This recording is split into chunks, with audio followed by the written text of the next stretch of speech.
à notre président de la SAMG, hein, Dr Hadji Jardouane, pour qu'il nous parle un peu de l'adéquation emploi de la formation médicale initiale et adaptation de la formation médicale continue aux exigences de la pratique de la médecine moderne. Donc, Dr Hadji, à vous. Je vous resalue encore une fois et je vous demande un peu de patience pour moi parce que communiquer surtout sur ce sujet qui résume 6 ans de travail de la Société algérienne de médecine générale, c'est un peu difficile. Mais je vais essayer de vous donner le maximum de ce que je peux. Oui, il m'a donné techniquement, je peux contrôler ça. Voilà. Alors, d'abord, je commencerai par un peu d'histoire de ce que ça veut dire soins primaires, quelles sont les personnalités qui ont intervenu, qui ont modifié l'histoire de cette médecine générale et des soins primaires. Je vais commencer par Lord Dawson. Je vais être très rapide parce que c'est des notions fondamentaux ils sont connus, qui ont bouleversé la spécialité de la médecine générale dans le monde. Alors, Lord Dawson, 1920, c'est le père de la NHS, c'est National Health Service, et c'est lui qui a classé en quelque sorte les soins primaires, soins secondaires et soins tertiaires, les soins du médecin de famille, les soins à l'hôpital secondaire et au niveau des hôpitaux universitaires. Et puis, il y a eu dans les années 50-60, Kerr White, qui est allé faire une petite recherche, qui a révolutionné la place de cette médecine générale. La représentation graphique de l'écologie des soins de santé dans un pays industrialisé, mais on peut la faire même chez nous. Qu'est-ce qu'il est allé faire? Il a pris pendant 1 mois 1000 patients. Il a essayé de les suivre. Alors ces patients, au cours de ce mois, ils sont allés s'auto-soigner. Ils avaient des symptômes, ils avaient des plaintes. Alors, donc les plaintes, il y avait des personnes qui se sont soignées avec l'automédication et d'autres qui sont allées à l'hôpital. Soignés chez les médecins, la majorité ils se sont soignés en médecine générale, c'est des médecins. 217 consultent le médecin de proximité. Et puis, il y a eu surtout un qui est allé au CHU. Alors lui, il a posé la question. Les médecins, nos médecins, sont formés au CHU. Et donc, ils sont formés sur le 1 millième de nos patients. Et donc, 999% de nos patients, c'est une science. Ils ont des plaintes spécifiques. Et toute une science qui reste ignorée, qui mérite d'être étudiée. C'était le début de la spécialisation en médecine de famille. Alors, le troisième point, c'est Barbara Starfield. Alors, Barbara Starfield, elle est venue un peu plus tard, dans les années 80. C'est une économiste au niveau de l'OMS. Elle a fait des études au niveau mondial et elle est arrivée à la conclusion que plus on structure la première ligne, plus les indicateurs de santé de la population et l'espérance de vie et le niveau de satisfaction sont améliorés. L'importance des soins primaires. Et en Grande-Bretagne, le pays de professeur Amanda Howe, elle a estimé que si, dans une population de 10 000 personnes, on augmentait un médecin de famille, on réduisait de 6% la mortalité de cette population. Vu l'importance qu'a cette discipline. Alors, soins primaires, première ligne, hôpital. La différence, soins plus grand nombre, soins à une population sélectionnée, plateau technique réduit, plateau technique sophistiqué, le coût, moindre coût, un coût élevé, forte prévalence des affections bénignes, une forte prévalence des affections graves. C'est un peu la corrélation et la complémentarité entre les premières lignes et l'hôpital. Alors, pour ce tableau, il y a ce qu'on appelle comment transite la population, qui est en bas. Alors, normalement, la majorité de la population a des plaintes, elle va en soins primaires, elle est traitée, et puis une petite partie va vers les soins secondaires. Et une minime partie va aux soins tertiaires, qui sont au niveau des CHU, la recherche et une chirurgie ou hospitalisation de pointe. Et vous avez à côté, c'est en euros, mais ça peut être en dinars ou en dollars. C'est le coût qui est multiplié par 10, voire par 100, à chaque palier. Alors, dans le A, il y a ce qu'on appelle le système idéal, parfait. Dans le B, c'est un peu ce qu'on trouve quand les soins primaires sont shuntés. Il y a un shunt. Quand les soins primaires ne sont pas très performants, alors le patient est obligé d'aller vers les soins secondaires, voire vers les soins tertiaires. Et ça coûte, et ça coûtera encore plus cher. Plus on développe moins les soins primaires, plus ça va coûter en chiffres, en économie de santé. Alors, on sait, c'est le système dont on veut y aller. Pourquoi? Parce que dans ce système, les soins primaires, avec les systèmes de réseau, avec les paramédicaux, avec la spécialisation de cette médecine générale, on réduit les patients au niveau des soins primaires pour aller moins en soins tertiaires. Et vous avez vu, la flèche en tertiaire, elle est minime. Donc l'économie de santé, elle se trouve moins onéreuse. Alors, la Société algérienne de médecine générale a commencé son travail en 2012. On a commencé d'abord, dans les 2 premiers congrès, par faire un état des lieux de notre situation, un état des lieux de notre formation. Et c'est lors de l'université de Mostaganem, sous la présidence du professeur Sedderi, qui était recteur de cette université, qui a ouvert la porte à notre travail scientifique. Le 2e congrès, c'était à Zeralda. Et lors de ce congrès, où il y avait déjà nos collaborateurs du CNGE et aussi de la médecine de famille du Canada, où on a établi des relations pour voir et échanger avec eux. Et c'était présidé par Allah yarhamou, le professeur Hallali Abdelkader, un éminent professeur qui a commencé à faire au niveau du ministère de la Santé cette étude sur la médecine de famille. Alors, l'état des lieux, l'enseignement de la médecine générale, non spécifique et inadapté aux soins primaires. Ce qu'on appelle médecins généralistes sont des docteurs en médecine qui font médecine générale. Le diplôme que j'ai, c'est le doctorat en médecine. La formation que j'ai est une formation hospitalière. Ceux qui m'ont enseigné, c'est des hôpitaux universitaires. Et j'exerce dans un cabinet ou dans un centre de santé, qui est un milieu qui n'est pas hospitalier. L'enseignement axé sur la transmission du savoir, le savoir-faire, le savoir-être, il n'était pas très important. La pédagogie médicale ou l'enseignement de la médecine a évolué. Et donc, la formation du passé et actuellement, elle commence à changer quand même, mais elle s'améliore et on devrait améliorer cette formation. Troisièmement, l'inexistence du professionnel, le référentiel professionnel de médecine générale. Qu'est-ce qu'un médecin généraliste? Quelles sont les compétences propres d'un médecin généraliste? Qu'est-ce qui fait que ce monsieur est un médecin généraliste? Il faut qu'il y ait un référentiel métier. Il y a eu BISCRA 1, BISCRA 2 qui ont commencé par le ministère de la Santé à faire ce travail. Alors, la médecine générale n'est plus attractive pour les jeunes. Je dirais, toute la société, quand vous demandez à un des journalistes, il va vous dire « Vous êtes spécialiste en quoi ?»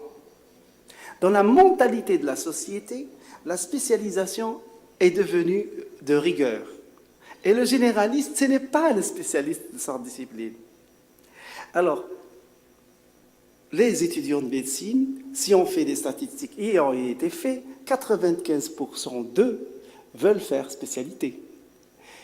Alors que 50% vont finir par être des médecins généralistes. Je parle à côté de doyens de facultés, toutes les facultés de médecine qui sont 16 actuellement. Ils forment des médecins généralistes. Des médecins expérimentés sortent en retraite. Vous avez des docteurs en médecine qui font en fonction de médecine générale, mais ils sont très compétents en médecine générale et qui sortent en retraite. Et c'est lors de ces 2 congrès où il y a eu la recommandation, attention, il y a des experts très importants en soins primaires qui sont en train de sortir. Il est judicieux d'utiliser leur savoir pour la prochaine génération. Alors, je reviens à la formation médicale continue. Les objectifs de la formation médicale continue, c'est le perfectionnement des connaissances, le savoir, améliorer les pratiques, le savoir-faire et avancer dans son savoir-être. Eh bien, en 1993, le Standing Committee on Postgraduate Medical and Dental Education, c'est un comité, un organisme qui évalue la formation des médecins. Et qu'est-ce qu'il a dit? Il a dit que tout simplement, la formation classique ne couvre plus les besoins de la formation, de développement de carrière et du système de santé moderne. Il fallait trouver un autre moyen.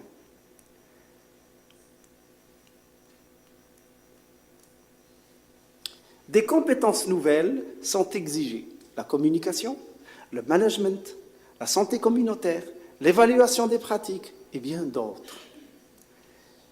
D'autre part, l'OMS qualifie de qualité des soins, c'est la garantie que chaque patient reçoit, la combinaison des actes diagnostiques, thérapeutiques qui lui assurera le meilleur résultat en termes de santé, conformément à l'état actuel des sciences médicales et au meilleur coût pour un même résultat, au moindre risque iatrogène et pour sa plus grande satisfaction en termes de procédures, de résultats et de contacts humains à l'intérieur du système. Alors, le meilleur moyen, le basculement vers une meilleure formation médicale continue est dans le développement professionnel continu. Alors, ce développement professionnel continu, normalement, il doit être initié après la fin de la formation initiale et à vie, parce que l'information médicale est périssable, elle doit être réactualisée. Alors, il va être en cohérence entre les besoins individuels des médecins et des besoins sociétaux. Il va y avoir un épanouissement personnel du professionnel, et puis avec des méthodes pédagogiques récentes et importantes. Alors, pour faire le DPC, nous, en tant qu'association, on ne peut pas le faire, le DPC. On peut apporter notre savoir, notre connaissance, qu'est-ce que c'est qu'un médecin généraliste. On peut apporter des éléments qui peuvent enseigner ce DPC ou cette formation spécifique, mais la certification devrait être au niveau de l'université. L'accréditation, la rémunération du ministère de la Santé, la réponse aux attentes des patients et de la collectivité, c'est le ministère de la Santé, et une démarche volontaire de qualité du professionnel. C'est une formation individuelle. C'est la personne qui demande à être formée. On lui procure les moyens et les outils pour se développer. Ça a été étudié lors de notre 3e congrès à Adrar en 2014. Et là, on a essayé d'étudier les programmes de DPC dans le monde et on a commencé à avoir un résultat. Alors, on a établi qu'un médecin de famille, médecin généraliste, doit avoir des compétences transversales et des compétences par patient, des compétences par pathologie. Une compétence, bien entendu, ce sont des attitudes. C'est un savoir-agir complexe qui réunit les attitudes, les habilités et les connaissances, pas uniquement les connaissances. Donc, il faudrait des méthodes pédagogiques nouvelles pour avoir des compétences. Alors, lors du 4e congrès, qui était de 4 au 5 décembre 2015, où il y a eu un regard sur le monde arabe, où on a vu plusieurs pays qui ont doté la médecine de famille et le DPC dans le monde arabe. Et puis, lors de cet échange qui a été établi, on a établi notre programme sur 189 items. Alors, pourquoi? Ces 189 items développent des compétences. Ces compétences nécessaires à ce que ce médecin qui est dans les différentes régions de notre territoire ait des compétences pour mieux gérer les soins de la population locale. Et donc, il fallait doter ce médecin de ces compétences, toutes les compétences qui font qu'il est médecin de famille. Alors, je donne un exemple pédagogique. Quand on parle d'urgence hypertensive, ce sont des compétences et des objectifs à atteindre pour évaluer pour que ce médecin qui se forme ait réellement cette habilité et cette compétence à agir devant ces situations. Alors, lors du 5e congrès, et le 3e congrès maghrébin à Oran en 2017, c'est récent, ça, qui a été rehaussé par son éminence, le président de la République, on a continué à étudier cette question. On a parlé de la formation médicale continue pour avoir un professionnel, médecin généraliste de haute qualité. Mais il fallait qu'il soit aussi en formation initiale, parce que la source, c'est la faculté. La formation continue, elle viendrait après pour compléter ou à réactualiser ce qui se fait au niveau de la source. Donc, il est important que ce soit de pair. Et là, au niveau le contact avec l'AONCA, on est allé voir quelles sont les compétences mondiaux qui font que ce médecin est appelé médecin de famille, médecin généraliste. Et on a recueilli les 12 compétences. Et donc, lors de la recommandation d'Oran, il y a eu une proposition d'un DEMS de médecine générale. On a établi qu'il fallait, pour faire les 12 compétences, pour les acquérir et pour les maîtriser, il fallait au minimum 3 années. Alors, ces 12 compétences, elles sont spécifiques à la médecine générale. C'est prendre en charge un problème de santé non différencié en contexte de soins primaires, communiquer de façon efficiente avec le patient et son entourage, prendre une décision en contexte d'urgence et ou en situation d'incertitude, exécuter avec sécurité les gestes techniques les plus fréquents en médecine générale, médecine de famille, entreprendre des actions de santé publique, assurer sa formation personnelle, éduquer le patient à la promotion et à la gestion de sa santé et à la gestion de sa maladie, évaluer sa pratique, travailler en équipe et en réseau lors des situations complexes, aiguës et chroniques, assurer la continuité des soins pour toutes les catégories de la population, appliquer des dispositions réglementaires dans le respect des valeurs éthiques, assurer la gestion administrative, financière, humaine, structurelle de l'entreprise médicale. Ces compétences, parmi elles, il y a eu des formations dont on a été fait, mais d'autres qui sont nouvelles et qui sont intéressantes à avoir aux confrères qui vont venir et ceux qui sont sur le terrain par la formation continue type DPC. Alors, on a parlé de la formation initiale, on a parlé de la formation continue. Il y a un autre facteur qui est très important. Ce sont les facteurs humains. Comment on va former?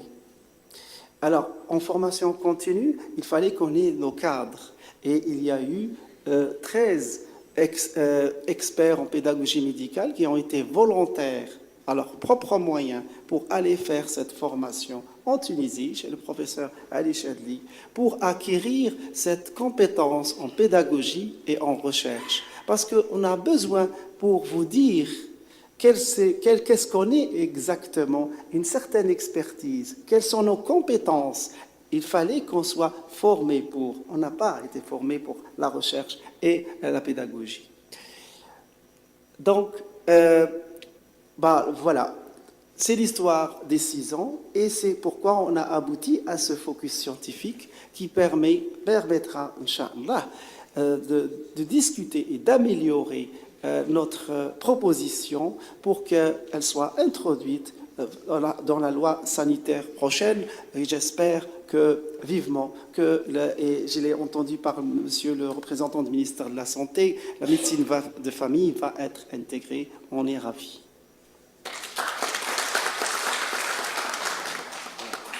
Merci beaucoup, M. Hadjidj. On passe aux questions. Au débat, questions, s'il vous plaît.